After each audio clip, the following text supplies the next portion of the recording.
Hello and welcome to episode 19 of the Sweet Lavender Knits podcast. My name is Christine and I'm coming to you from just outside of Toronto, Ontario in Canada. Welcome to my knit night, and if you are new, I welcome you, and those that are returning, I welcome you and thank you for coming back. Today is September the 3rd. It is a Monday, and it is our Labor Day long weekend, and what better way to enjoy it than with you and having my knit night. So why don't you grab your needles, something nice to drink, and let's get started. So first off, you can find me on social media on Instagram as sweet_lavender1 and on Ravelry as sweetlavender1. We also have a very lovely group on Ravelry called Sweet Lavender Knits, and come on by, check us out. Feel free to introduce yourself in the welcome thread, and also join in the let's chat. That is just a thread to chat about anything, really, any project that you're working on, any questions that you have, and we have a nice group over on Ravelry. It's been a little quiet recently, and I have not been checking in as often as I would like to, and it's just been busy over the last 3 weeks, and more about that later. But yeah, there will be a bit more activity coming up, I hope, with a new knit along that we're planning. So going on to what's on the calendar, we have just finished the Let's Knit KAL, and that went on from April the 15th and it ended on August the 15th. I did close the threads on the 15th. However, I have not drawn winners as yet. I've just been very busy, and so I will be drawing winners and announcing them over on the next episode. I'm really sorry, guys, I just couldn't get around to it today. There is also Operation Whip Control. I'm not gonna close it off. So if you feel like you still want to join in with the, updating your whips that you have completed, or just joining in with comments or whatever, I will leave it open. But I think it's died down a little bit because everyone's been on a cast on party maybe, so myself included, and so I totally understand. But I am going to leave it there, and that is the Operation Whip Control, and that was just to get some of our older works in progress off the needles, so we would have those free needles to cast on something else. Then there is going to be another KAL, and I thought I would, yeah, why don't I talk about it just now? It's going to be something for about 3 months. I was thinking a little longer just because of what it is, and it is the back to school KAL. Okay, so as most of you know, I have kids, and they're going back to school tomorrow. Tomorrow is the first day back to school. I have my oldest son off to university as well, which will be a little later, but school is starting. So I thought this would be a really, I just want to keep it very light-hearted and casual, but at the same time with a little bit of a theme, and that is the back to school theme. And for us, what that would mean is to pick up a technique that you've never tried before, or try out a designer you've never tried before, or a kind of a project that you haven't tried before. That being said, I'm thinking of something that will take you a full 3 months. So not a pair of socks, because that'll probably not take you 3 months, but something larger. I was going to stick to just shawls, but then maybe not everyone wants to wear just a shawl. If you are a knitter and never tried crochet, then that would be something you could try, and vice versa. If you're a crocheter and never tried knitting, try it. It can be a small technique as well that you've never tried before, a kind of a knitting that you've never tried before, something like that. So it's just learning a new technique, and that's what it is. And I was gonna say, if it's a shawl, it, you know, like maybe 2 or 3 colors if you've never tried that before. I wrote down a few points here, but yeah.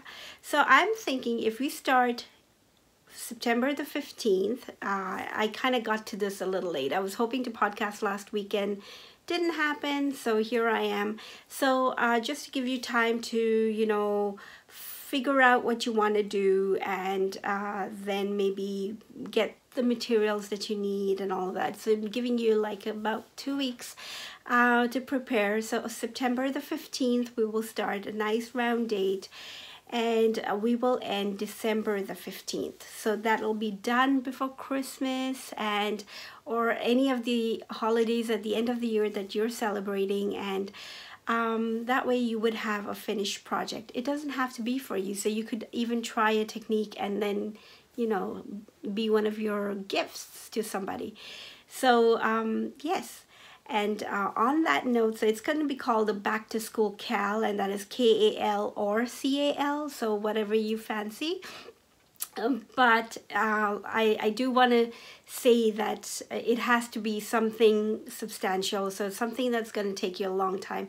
If you've never tried a cardigan before, if you've never tried you know, knitting a jumper before, then please, you know, and if you've always thought maybe I should, go for it. 3 months is a good time. You know, for most people, maybe not for me, but 3 months is a fairly large chunk of time that you can learn something new.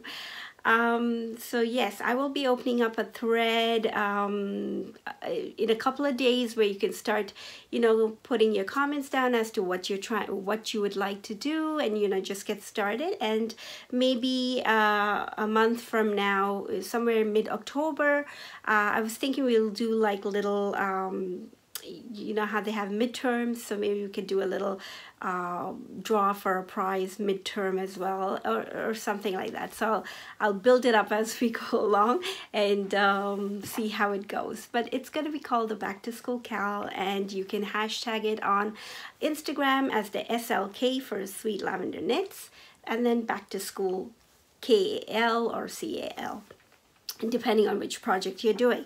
So as far as what I'll be doing, I want to try brioche knitting. So that is going to be my technique. I can't say I've never ever done it before, because I've tried the fisherman's rib and I think it's very close to it. And I have to say I probably just, you know, I did it because I didn't think it was a hard technique. I didn't know any better, and so I just did whatever the instructions told me to. I made a few mistakes here and there, and you know, I didn't really learn the technique. So this is going to be me learning brioche knitting, hopefully. And the pattern that I've picked is Sizzle Pop. It's a very popular pattern. If I can find it, I will try and put it up on the screen. But yes, that is a pattern I've been eyeing for a very, very long time. And the whole inspiration for this came about when I saw Regina from Herbslat Regina's Instagram feed one day. This was a while ago, where she had used her honey base. Do I have it with me here?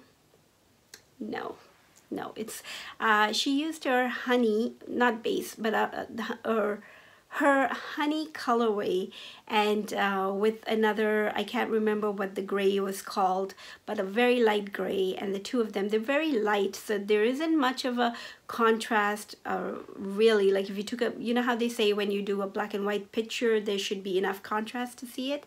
So there wouldn't be between the two, but somehow it appealed to me so much. Like I loved it when I saw it. So I got the same colors. I've got the same yarn, the honey that is, and then the gray, I found some other gray that I could use, and that is what I'm going to be doing, the Sizzle Pop and Brioche Knitting, and I'm just envisioning this beautiful shawl that comes out of it. We'll see. But recently I've also been watching Luli's podcast, and she has just almost finished hers, and you know, it's like, okay, it's coming back and people are actually still trying that pattern. It's been out for a while now, so but it just looks so beautiful. So yes, that is what I want to do, and I'm a little out of breath talking about sizzle and pop.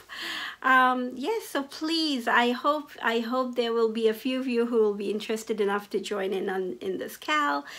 There always is, like, you guys are really great with joining in, which I really appreciate. And you know what? It just makes it more fun to knit along when you have people to knit with. And the other thing I guess I should say for the knit along is that because it's going to be a new technique, and unless you've started the project in September, I would say no whips. As long as, if you've just started it a couple of days before, if you just started something for another KAL, feel free to double dip. I'm okay with that. But otherwise, it would be nice to actually start fresh with everybody else. So hope you guys will be okay with that. And yeah, please put in your comments down below. Let me know if you have any ideas as to the back to school theme and what else we can do along the way, because we have 3 months. We can play a little and you know, find out what we can work with. So please do put in your comments down below. So those are the things on the calendar, and I think that's going to keep us a little busy for September. I know my calendar, besides knitting, is quite full this month, so I don't want to overwhelm myself with too many things, but this should be fun, and it should be a good distraction, I think, for when my son has to leave. And I'm trying to, you know, be an adult and not put too many emotions into it each time I think about it. But you know, if you're a mother out there, you can imagine what I'm going through, and you've probably been through that. I have a creaky chair, excuse me. All right, so yes, and then just to give you a little blurb on what's been happening over the last 2-3 weeks since my last podcast. It's been a very, very hot August, but we had some torrential downpours, and it was really a kind of a blessing, you know, because it just helped cool it down a little bit. I wasn't fond of the summer at all. It's just been very, very hot, and I can't think of anything else besides, you know, about the summer except that it was really hot. But I'm glad now with September coming in, it's just started to cool slightly. Not really, it's still a little hot outside today, but we did have a few cool evenings over the last few days, so which is a good thing. And I am looking forward to fall, really. Like, I've had enough of the summer. Did I say that already? Okay, yeah. Oh yes, and then I was on vacation with the family down in the States for a week, and we had a really, really nice time. Everything was really good, and we were able to go to a few different places, get all of our you know, boxes checked off on what we wanted to do, and managed to do a little bit of shopping for my son. And I also was lucky enough to step into a yarn shop. This was not pre-planned at all, because I thought we had quite a bit of, you know, quite a hectic schedule, but I always keep it at the back of my mind anywhere I travel is to jump into a yarn store. And it just so happened this one afternoon we were just like, okay, we have a block of time. It was pouring rain, there was nothing we could do outdoors, so I asked my husband if he could drive with me, and my mom came as well. And so we just jumped into the car and went, and it was about a 20-minute ride from where we were. And I picked up some yarn, so I will show that to you later on in towards the end maybe. So yes, that's what's going on. And now moving on to FOs. I have only a teeny weeny FO to show you with, I know 3 weeks is a long time.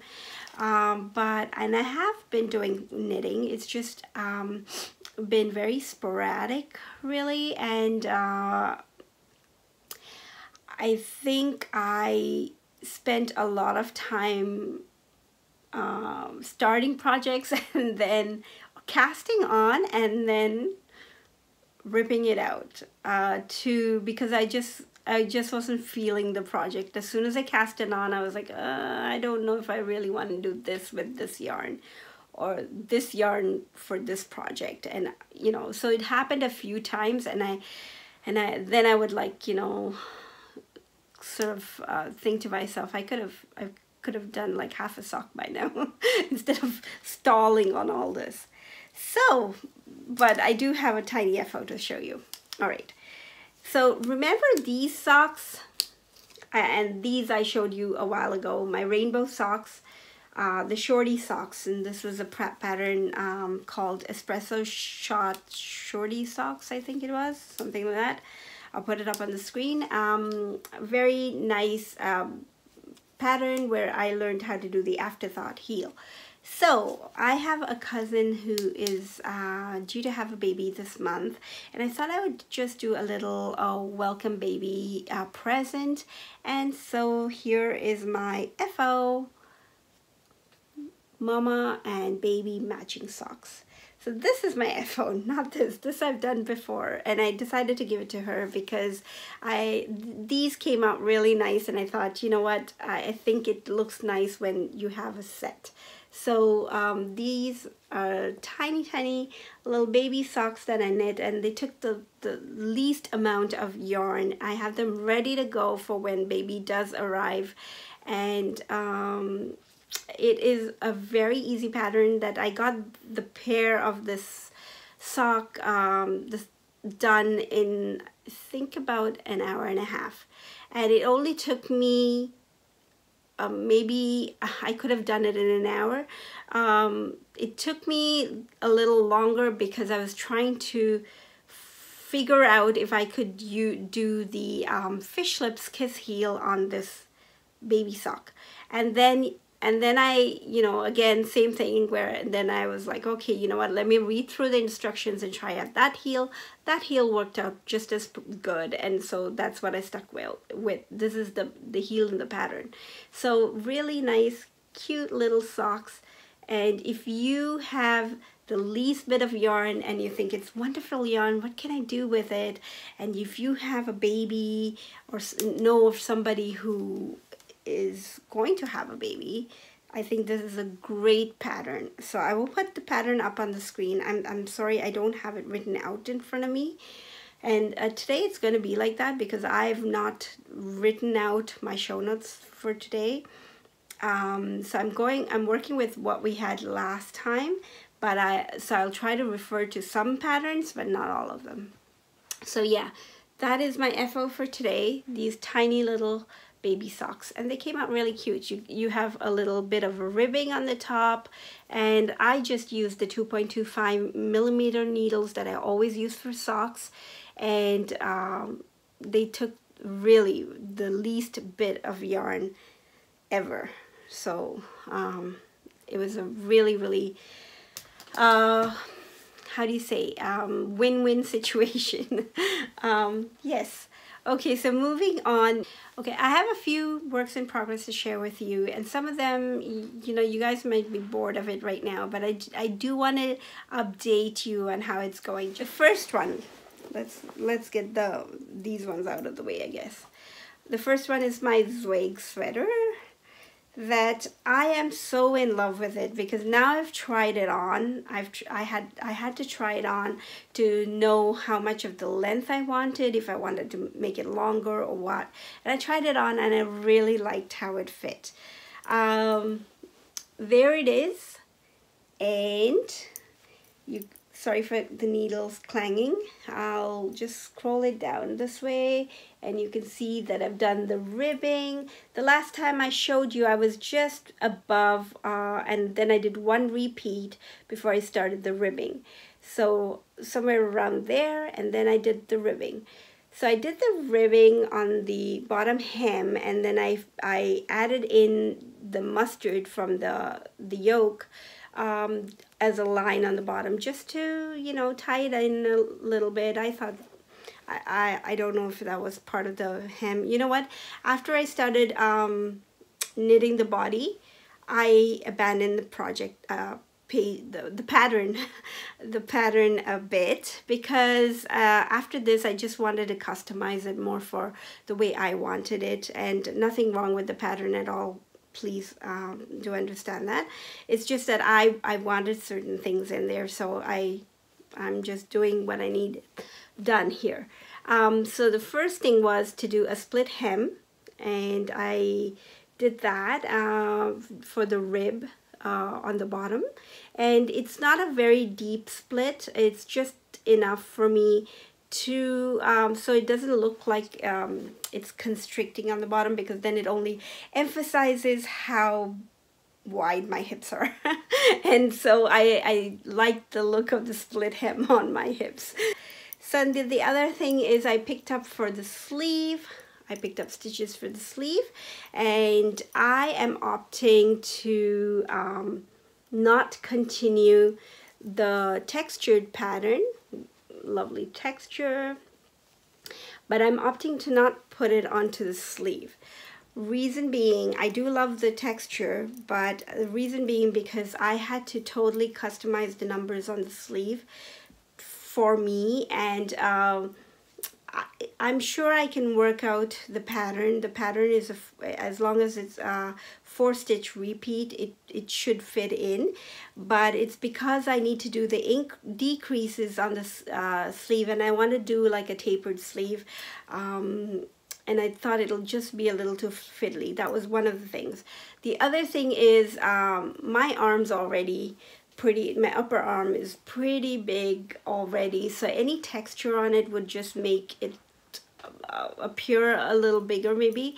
So I want to try and minimize that, and so I haven't done the texture on the top. Now what I'm thinking is, once it goes past my elbow, I might just put in like a band about maybe 3 or 4 inches of texture just to complete it, and that's something I'll have to play with at that point. But yes, this is my Zweig and I am loving it. I'm on Sleeve Island right now, but it's not so bad, and you know what, I don't mind it. I don't. It's just, you know, it's like the second socks syndrome. I don't really think too much on it. I just figure it's got to get done, and that's all it is. It can be a little boring. I understand that part of it. It's just, you know, it's got to get done. So this is my stocking net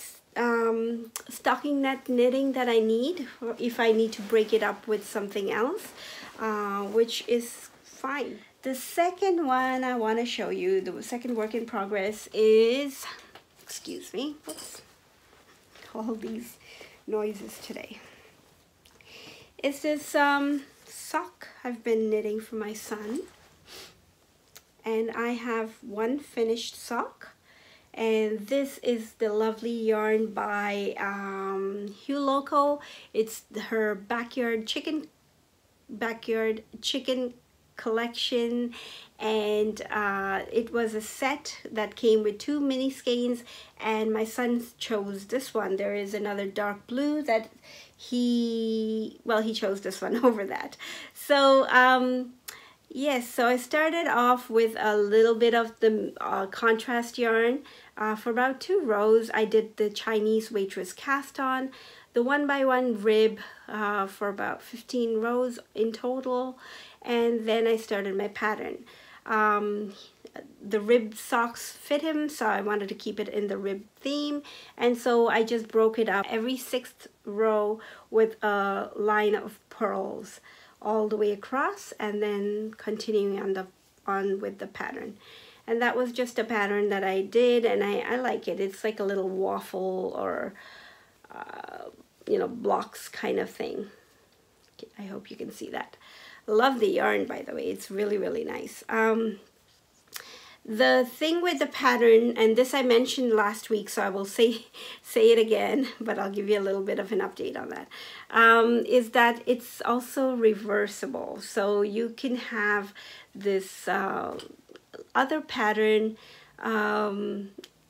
if you turn the sock inside out, and that is rows of, or stitches of pearl broken up with a line of knit stitches, and that's a nice look too.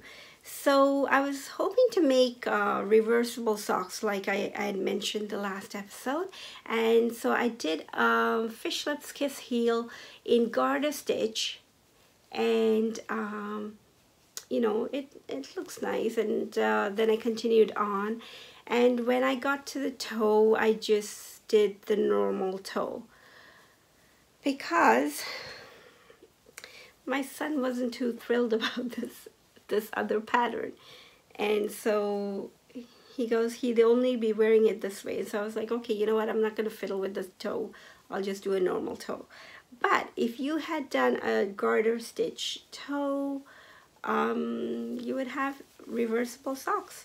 So it's not finished, obviously, it doesn't look finished, but if I turn it inside out, and if you can ignore all of the ends, there is the reverse side. Oh, okay, let me show you this side. Okay, there is the reverse side of the sock, and I think that looks pretty good too.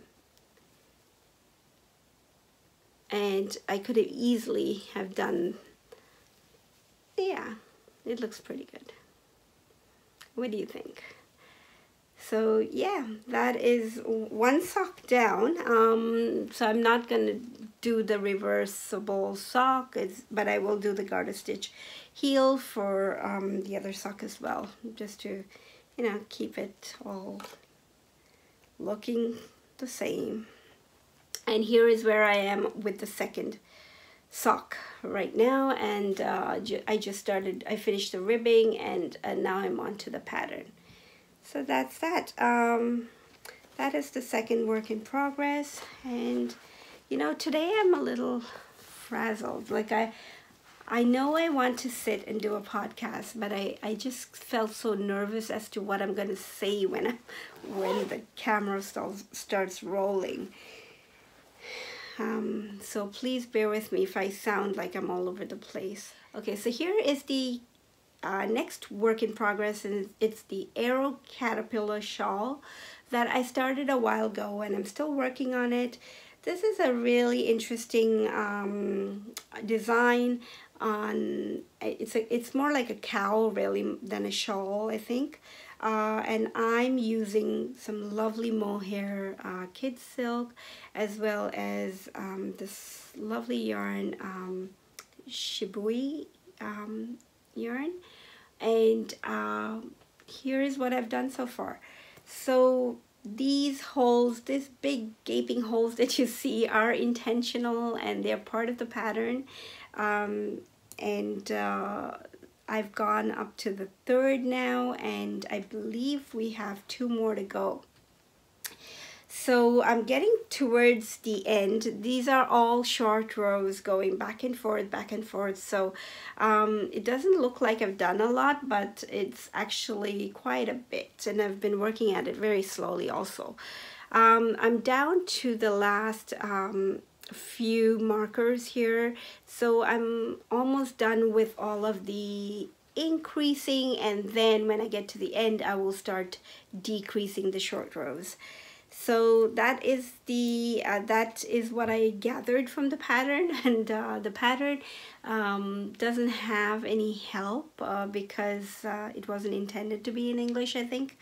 But it hasn't stalled me yet. It's pretty understandable, and I'll let you know if I get to a part where I can't figure it out, and you can tell me. So yeah, that was just a very quick peek into the Arrow Caterpillar shawl. Then on to my most recent work in progress that I just started actually yesterday. If you're following me on Instagram, you would have seen me post about this. I joined in with Joey Locatelli's Fall KAL 2018, and that's I think it's hashtagged as the JFK KAL, and it is to knit any of her patterns, and I have chosen to knit the Madewell Cardigan. I've had this pattern in my library for a long time. Beginning of 2017 or the end of 2016, when I was just hunting for basic cardigans or something that I could really customize, and just, you know, just a plain cardigan that I can wear. And I picked up this pattern, and then instead didn't knit it or didn't even look at the pattern, and right away I'd found the campsite cardie, and so knitted that one instead. But now with this KAL, I thought, you know what, I could use more hand knit cardigans in my wardrobe, and so I would like to knit more garments. And I'm sorry, I don't know if you can hear that. It's my son, and he's got his wheelie shoes on downstairs, and I can hear him wheeling them on the floors. So I hope you can't hear that. But this is all I've got started, so nothing much to show you as far as my knitting. But I have to tell you, this, to get to this point, it took a day and a half. Because like I said, I have to modify patterns a little usually, but this time what happened was I was loving I did a swatch using the needles, the recommended needles, which is 3.5 millimeters, and the yarn of my choice, which I will show you just now. So I think that will make sense, which is also part of acquisition. One of my friends had gifted me gift certificates for a local yarn shop, and I was holding on to it for the longest time because first of all, this yarn shop is not too close to me. I do all of my shopping more local, and so I just wasn't getting a chance to go by. But while I was at home, I used the last day to just get a few errands done around the house, and I happened to be going by that way. I knew ahead of time, so I'd taken the gift certificate with me. When I went into the store with the intention of getting the one skein for the gift certificate, I found out that the yarn store was having a sale, and she was having her summer clearance sale, and she had a lot of yarn put on discounted prices. So then instead of one skein, I ended up buying a sweater quantity, and so this is the yarn that I've bought, and this is just 2 of the skeins that I bought of the 5, I think. And it is lovely yarn by Sulca Legato. I don't know if I'm saying it right. Here, let me just show you. Sulca Legato, and it is Peruvian yarn, and it is super soft. So it has merino, baby alpaca, and silk, and that is 60-20-20 of merino wool, baby alpaca, and silk. And it is shade number 4. I don't have that focus, but it's shade number 4, and it says spun in Peru. And I was lucky enough to get the same dye lot. So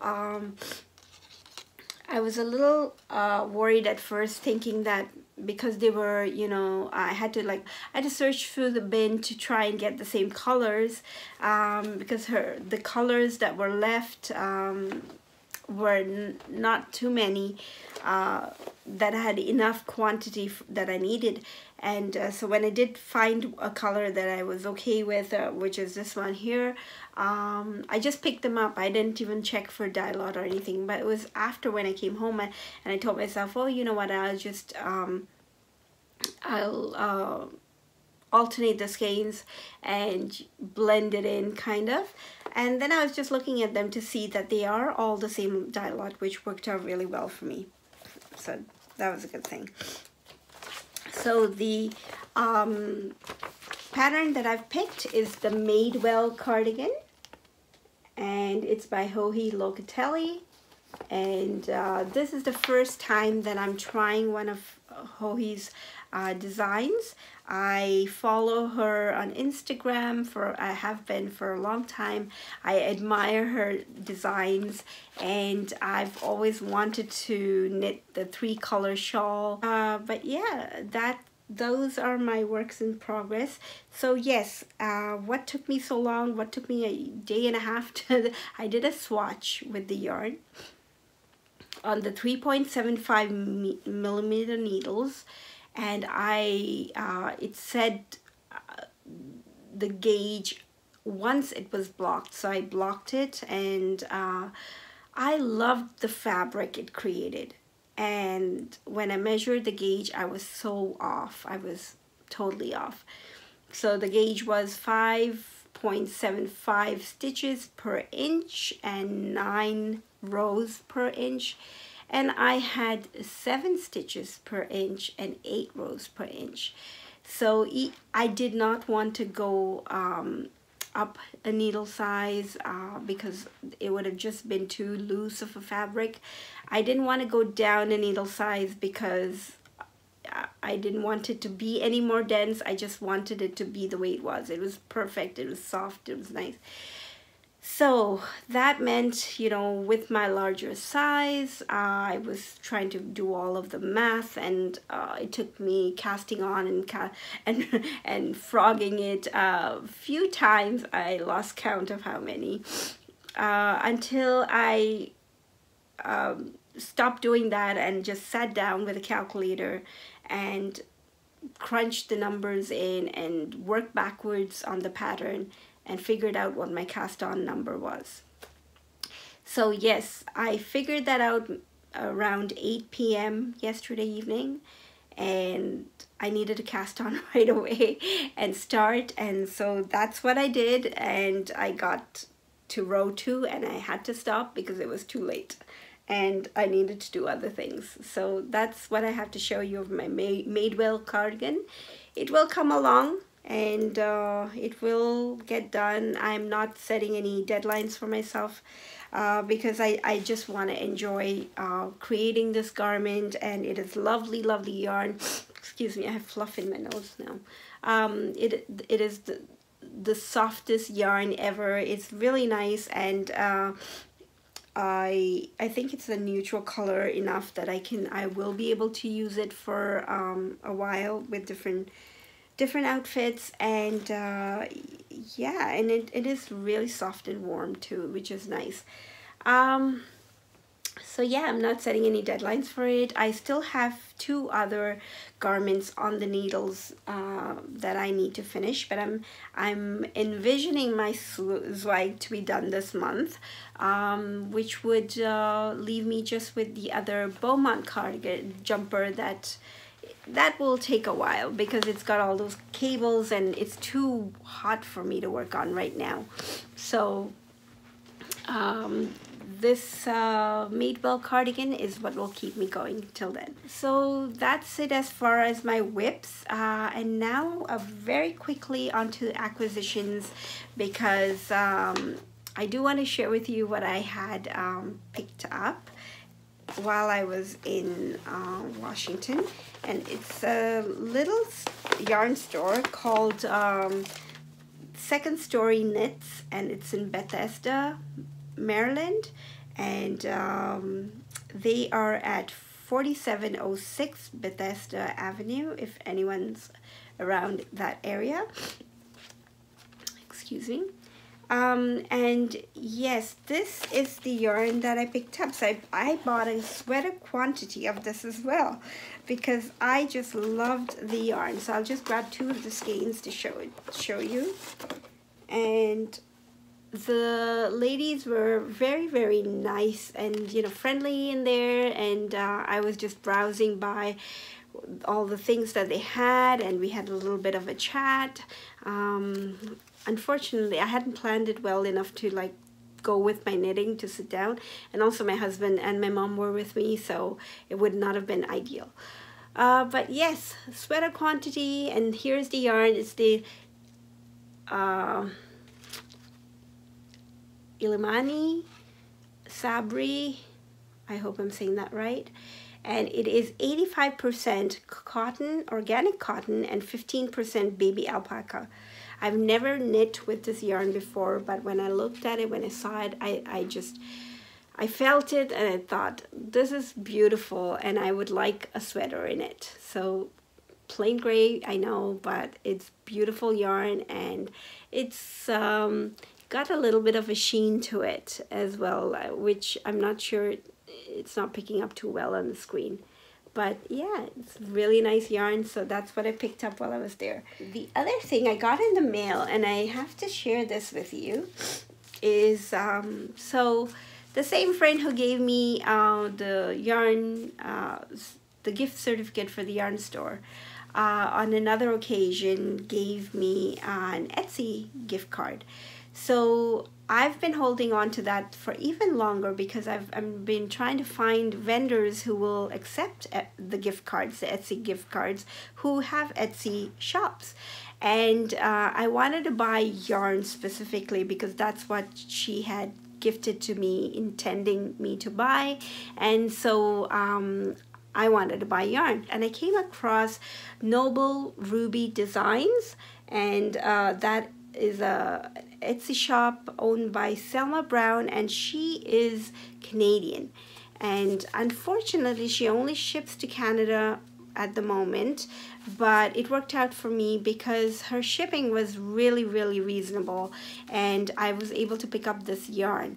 I hope you can see all the sparkle on screen. It is beautiful, beautiful, and it's a really nice denim blue kind of color, and it is superwash merino with 20% nylon and 5% stellina. It's 100 grams, and it says it's hand dyed in Niverville, Manitoba, Canada. The colorway is called Backyard Blue Jay, and so it's a beautiful, beautiful yarn, and I will definitely be shopping at Noble Ruby Designs in the future, because it was very nicely packaged. Actually, that is another story. Okay, so I received this package and I wasn't expecting anything in an envelope, so it sat there for about 2 days, because I'm thinking, okay, I'm expecting yarn. And then I finally did open it to find out that this skein came vacuum packed, and it was like flat as ever, and so I was a little sad that I had left it for 2 days, and I should have looked at it sooner. But yeah, it was very well packaged, and it was great service. It came by so quickly, which is works out great for me. And Selma has been so nice to offer the podcast viewers a skein of yarn too. The only thing again was that she said it had to be in Canada. So what I've offered her is if I can use her donation of a skein of yarn for a giveaway. And because most of my viewers are outside of Canada, if you happen to be in Canada, that's great. She can ship it to you. And if you're not, then I will just pay for the shipping. And I think that way it works out great. It's that, you know, she'll be able to promote her shop, as well as we get to use a donation for a giveaway, which is really, really nice. So I will be doing a giveaway in October, so, and that'll be with Selma's yarn, and so stay tuned for that. Yes, is there anything else I'd like to tell you about? So again, that is Noble Ruby Designs, and it's Selma. Oh yes, thank you, Selma, if you're watching. I almost missed the little stitch markers that you had also sent in with the yarn, and if I take them out, they're going to drop out of my hands because I'm a little clumsy with tiny things like that. But they are two lovely little stitch markers with little stones on them, and I will be using them definitely as a giveaway prize as well. So yeah, somebody's going to win that. So thank you very much, Selma, for your donation, as well as, you know, I'm really glad that I was able to find another Canadian dyer. So that is it, guys. I think I've rambled on for enough, and I'm so sorry this was not a very thought out episode, and I was kind of all over the place, but I'm glad you stuck with me till the very end, and I thank you that you did. And feel free to post some comments down below. Let me know what you're going to be knitting on for the back to school KAL, and I will open up the thread in Ravelry in a few days, and you can post there as well. I love reading all of your comments, and I thank you for your support, and hope you had something nice to drink, and you know, got some knitting done, or crafting, crocheting, whatever. And thank you for hanging out with me for yet another knit night. So until next time, happy knitting. Bye-bye.